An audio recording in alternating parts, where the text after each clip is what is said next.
Ada orang yang terlihat bebas. Padahal setiap langkahnya diatur oleh rasa takut. Ada cinta yang terdengar hangat. Tapi diam-diam mengurung siapa yang menjalaninya. Dan cerita ini bukan tentang pergi, melainkan tentang seseorang yang akhirnya berani berkata, "Aku hanya ingin bebas." Malam selalu punya cara sendiri untuk mempertemukan orang-orang yang sedang berusaha menjadi sesuatu. Di kota ini, ketika kebanyakan lampu dipadamkan dan jalanan mulai lengang, suara Surya justru hidup. Tenang, terukur. Seperti tahu persis apa yang dibutuhkan pendengar agar tidak merasa sendirian. Surya adalah penyiar radio malam. Usianya 27. Perfeksionis. Terbiasa mengatur suasana. Ia tahu lagu apa yang harus diputar saat hujan turun. Ia tahu topik apa yang aman untuk jam 2 pagi. Dan tanpa sadar, ia juga tahu bagaimana seharusnya seseorang di sisinya bersikap. Orang itu bernama Tumi.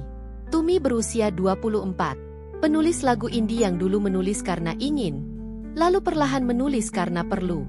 Ia spontan, tapi belajar menahan diri. Ia punya suara sendiri, tapi terbiasa mengecilkannya agar tidak terdengar berisik. Mereka berpacaran 2 tahun. 2 tahun yang dari luar terlihat hangat dan stabil. Surya selalu tahu apa yang terbaik, dan Tumi selalu mengangguk.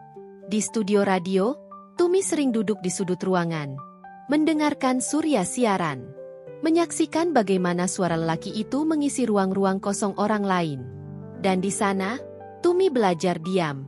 Karena setiap kali ia bercerita tentang lagunya, Surya akan menyarankan tempo yang lebih aman, nada yang lebih bisa diterima, tema yang tidak terlalu aneh.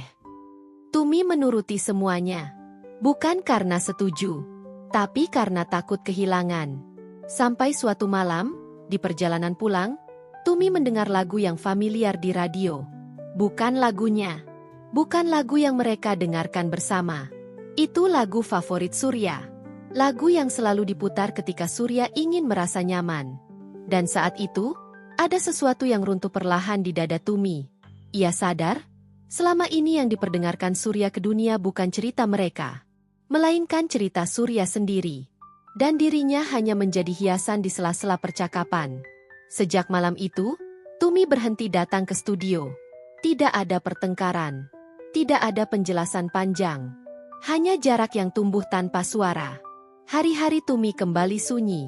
Tapi sunyi yang berbeda. Ia membuka kembali buku catatannya. Menulis tanpa memikirkan siapa yang akan mendengarkan. Menulis tanpa bertanya apakah lagu ini layak diputar. Lirik-liriknya kembali jujur. Berantakan. Kadang terlalu cerah. Kadang terlalu gelap. Tapi hidup. Sementara itu, Surya mulai merasakan kekosongan yang tidak bisa diatur. Studio radio tetap sama. Playlist tetap rapi.